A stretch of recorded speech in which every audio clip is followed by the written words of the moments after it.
السلام علیکم ورحمۃ اللہ وبرکاتہ۔ ناظرین کرام، آپ سب کا استقبال ہے ہمارے یوٹیوب چینل پیام محمدی پر۔ ہماری آج کی نشست کا عنوان ہے رمضان کا استقبال کیسے کریں۔ ناظرین محترم، بہت ہی جلد ہمارے درمیان رمضان کا مبارک مہینہ سایہ فگن ہونے والا ہے، لہذا ہر مسلمان، ہر مومن کو چاہیے کہ اس ماہ کے خیر و برکات سے اپنے دامنوں کو بھر لے۔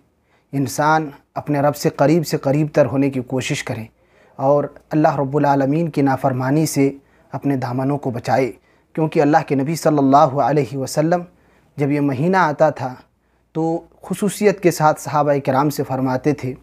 کہ اتاکم شہر رمضان شہر مبارک،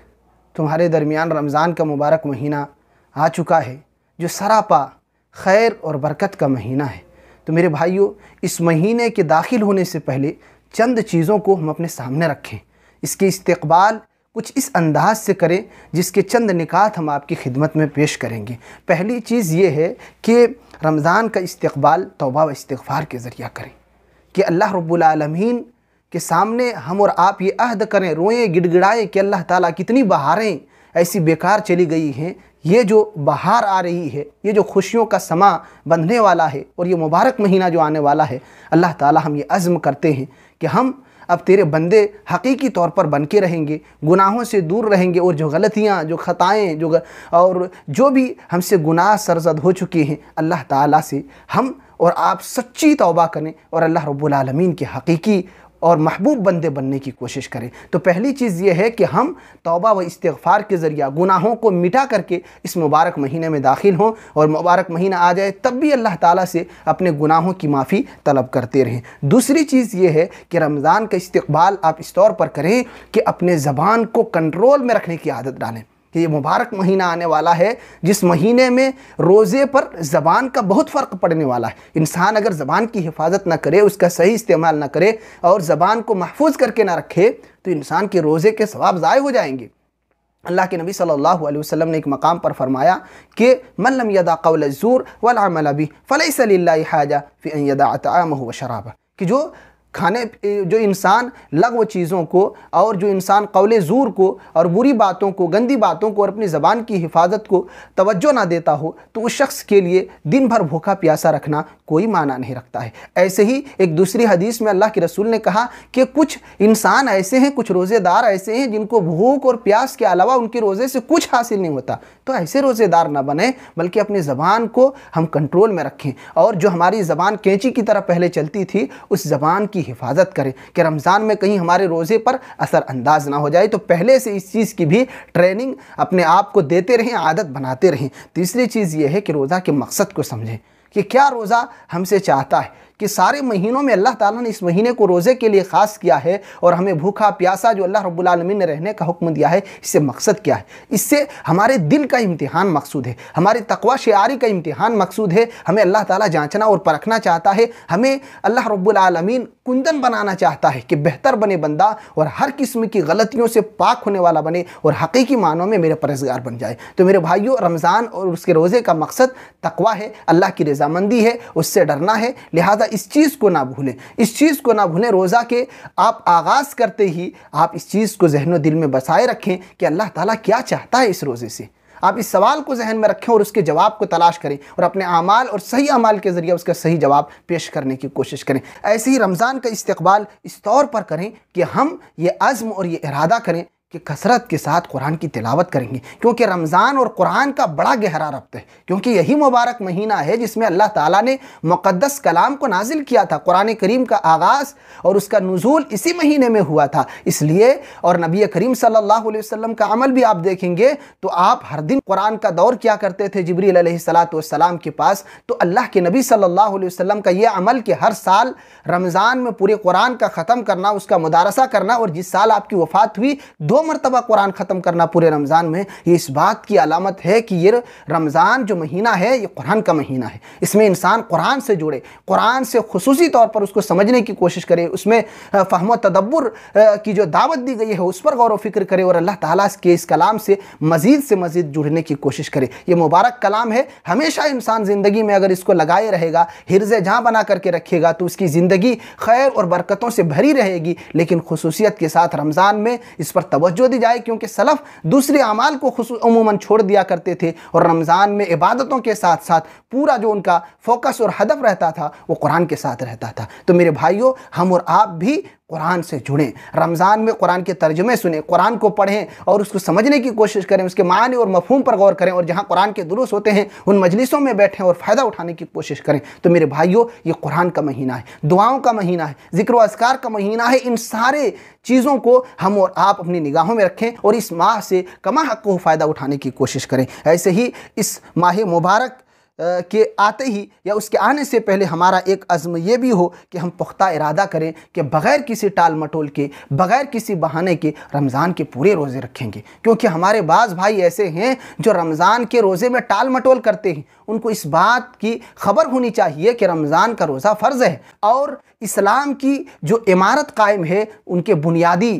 ستون میں سے ایک کھمبا یہ بھی ہے کہ ہم رمضان کے پورے روزے رکھیں۔ تو میرے بھائیوں، یہ اسلام کا بنیادی رکن ہے اور اسلام کے فرائض میں سے ایک فریضہ ہے، لہذا اس میں کوتاہی ہرگز نہ کریں۔ کچھ لوگوں کو دیکھ کر بڑا افسوس ہوتا ہے کہ وہ یہ کہتے ہیں کہ ہمارے پاس کس چیز کی کمی ہے کہ ہم رمضان کا روزہ رکھیں گے اور بھوکے پیاسے رہیں گے۔ یہ تو شریعت کے ساتھ کھلواڑ ہے، یہ تو مذاق ہے ہماری شریعت کا۔ اب اللہ و آیاتہ و رسولہ کنتم تستہزئون لا تعتذروا قد کفرتم بعد ایمانکم،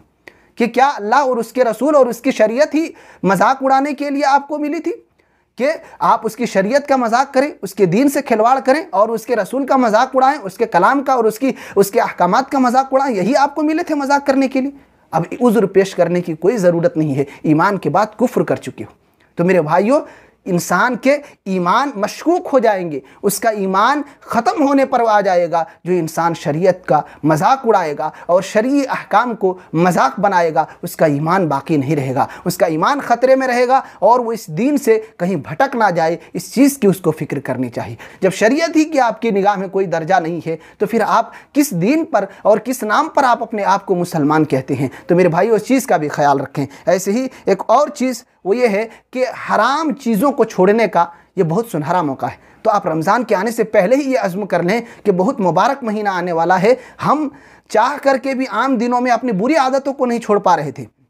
جیسے آپ دیکھ لیں، کچھ لوگ تمباکو استعمال کرتے ہیں اور نشیلی چیزیں استعمال کرتے ہیں، شراب کے عادی ہوتے ہیں اور کئی چیزیں وہ استعمال کرتے ہیں جو شرعی اعتبار سے ناجائز اور حرام ہے، لیکن اس کی لت لگ چکی ہوتی ہے جس کی وجہ سے اسے چھوڑنا دشوار ہوتا ہے۔ تو یہ بہت سنہرا موقع ہے، صبح سے شام تک آپ چونکہ روزے کی وجہ سے ان چیزوں کو استعمال نہیں کر سکتے ہیں، آدھا دن آپ اللہ کے فضل سے بچ چکے ہیں۔ بچی ہوئی راتوں میں اگر آپ تھوڑی توجہ دیں اور تھوڑے اپنے ایمان اور اپنی نیت کو درست کر لیں تو آسانی کے ساتھ یہ بری لت آپ کو ہلاک کرنے والی، برباد کرنے والی چیز سے آپ بچ جائیں گے۔ آپ کے جسم کو بھی تباہ کرتی ہے اور آپ کے ایمان کو بھی نقصان پہنچاتی ہے۔ ان چیزوں سے آپ اپنے آپ کو آسانی کے ساتھ رمضان میں بچا سکتے ہیں، اور غلط اور بری عادتیں جن کو لگ چکی ہیں، جو حرام چیزوں کے استعمال کے عادی ہو چکے ہیں، وہ اس مہینے میں ان چیزوں کو آسانی کے ساتھ چھوڑ سکتے ہیں۔ شرط یہ ہے کہ ہم سچی نیت کے ساتھ چھوڑنے کا عزم کریں، اور رمضان کے آنے سے پہلے ہم پختہ ارادہ کر لیں کہ اس مہینے میں ہم اس طور پر استقبال کریں گے کہ ان بری عادتوں کو ہم دھیرے دھیرے اس مہینے ہی سے رخصت کرتے چلے جائیں گے۔ ایسے ہی ایک اور چیز یہ ہے کہ کثرت کے ساتھ اس مہینے کے پاتے ہی آپ اللہ تعالیٰ کا حمد و شکر بیان کریں، کیونکہ یہ بہت بڑی نعمت ہے کہ اللہ تعالیٰ نے آپ کو موقع دیا۔ کتنے ایسے لوگ تھے جو اس دنیا سے جا چکے ہیں، ان کو یہ موقع میسر نہیں آیا، وہ اس سے پہلے اس دنیا سے رخصت ہو چکے ہیں۔ آپ نے رمضان کا مہینہ پایا ہے، آپ کو خیر اور برکتوں کو جمع کرنے کا اللہ تعالیٰ نے ایک اور سنہرا موقع دیا ہے۔ آپ اس سے فائدہ اٹھائیں، اس موقع کو غنیمت سمجھیں اور اس کی برکتوں سے اپنے آپ کو لطف اندوز بنائیں کہ یہ بہت ہی سنہرا اور بہت ہی بہترین موقع ہے، آپ بار بار ایسے مواقع نہیں پائیں گے۔ ایسے ہی ایک اور چیز وہ یہ ہے کہ اس کی عظمت اور اس کے اعلیٰ مرتبت کا اپنے دل میں خیال پیدا کریں کہ کوئی معمولی مہینہ نہیں ہے۔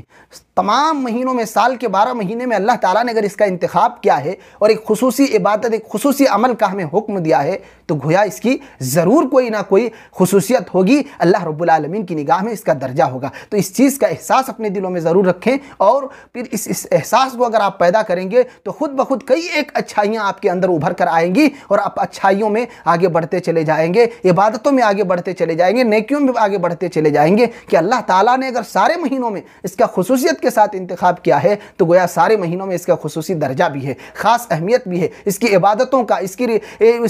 کے اعمال کا اور اس کی نیکیوں کا۔ تو اس طریقے سے آپ اپنے آپ کو دھیرے دھیرے بہتر بنانے کی کوشش کرنے لگیں گے۔ ایک اور چیز وہ یہ ہے کہ اس مہینے میں آپ یہ بھی ایک ارادہ بنائیں کہ روزہ افطار کرائیں گے، ہم تو خود رکھیں گے ہی، اور ساتھ ہی ساتھ روزے داروں کو اپنی حیثیت کے حساب سے افطار کرائیں گے، کیونکہ اس کا بھی بڑا ثواب ہے۔ اللہ کے نبی صلی اللہ علیہ وسلم نے کہا کہ جو روزے دار کو افطار کراتا ہے تو روزہ رکھنے والے کو جتنا ثواب ملتا ہے، افطار کرنے والے کو جتنا ملتا ہے، کرانے والے کو بھی اتنا ثواب ملتا ہے۔ میرے بھائیو، ان کی ساری نیکیاں آپ کے کھاتے میں بھی آ جائیں گی، آپ کے معمولی محنت، کوشش اور چند پیسے کی محنت کی وجہ سے۔ اس لیے اس کو معمولی ہرگز نہ سمجھیں، بلکہ اس نیکی کو بھی اس مبارک مہینے میں ہم اور آپ جمع کرنے کی کوشش کریں۔ آخری بات یہ ہے کہ اس ماہ مبارک کے ضروری مسائل کو سیکھنے کا عزم کریں۔ مہینہ آیا نہیں ہے، لیکن پہلے ہی سے ہم اس مبارک مہینے میں اس کے مسائل کو سیکھنے کی کوشش کریں کہ ہم سے گڑبڑی نہ ہو، اعمال کی انجام دہی میں کوتاہی نہ ہو، کہیں غلط کام ہم نہ کر لیں اور کوئی شریعت کے خلاف اعمال ہم سے انجام نہ پا جائے۔ اس لیے ہم اس کے ضروری مسائل کو سیکھیں گے، سمجھیں گے، علماء سے سمجھیں گے، ان کے پاس بیٹھیں گے، ان کو سمجھنے کی کوشش کریں گے جہاں ہمیں دشواری ہو رہی ہو، کیونکہ یہ فرض اعمال میں سے ایک عمل ہے رمضان کا روزہ رکھنا۔ اس کے مسائل کو سیکھنا بھی ہمارے لیے ضروری ہے تاکہ اس میں کہیں فرق نہ آئے اور ہمارے اعمال یہ کہیں ضائع اور برباد نہ ہو جائے۔ آخری چیز وہ یہ ہے کہ استقبال اس طور پر کریں کہ رمضان سے 1 یا 2 دن پہلے روزہ نہ رکھیں، الا یہ کہ کوئی شخص عادی ہو جو ہمیشہ روزہ رکھتا ہو، جیسے پیر اور جمعرات کے عادی ہوں، یا ہر مہینے 3 روزے رکھنے کے عادی ہوں، یا ایسے ہی وہ شخص جو صوم داؤدی کے عادی ہوں کہ 1 دن روزہ رکھتے ہوں 1 دن چھوڑتے ہوں، یا کسی کے فرض روزے چھوٹ گئے ہوں، تو ان چیزوں کے لیے شریعت نے اجازت دی ہے اور ان کے لیے رخصت ہے کہ وہ روزہ رکھیں، ورنہ رمضان کی تیاری اس طور پر کریں، اس عزم کے ساتھ کریں کہ آپ رمضان سے 1 یا 2 دن پہلے روزہ نہ رکھیں، بلکہ رمضان کے لیے ذہنی اور جسمانی دونوں اعتبار سے تیار ہو جائیں کہ رمضان آنے والا ہے اور مکمل پابندی کے ساتھ ہم اس میں روزہ رکھیں گے۔ تو یہ چند مسائل تھے۔ اللہ تعالیٰ سے دعا ہے کہ اللہ تعالیٰ تو ہم تمام لوگوں کو ماہ مبارک سے بھرپور فائدہ اٹھانے، اس کی رحمتوں، برکتوں اور نوازشوں سے اپنے دامنوں کو بھرنے کی توفیق عنایت فرمائے، آمین۔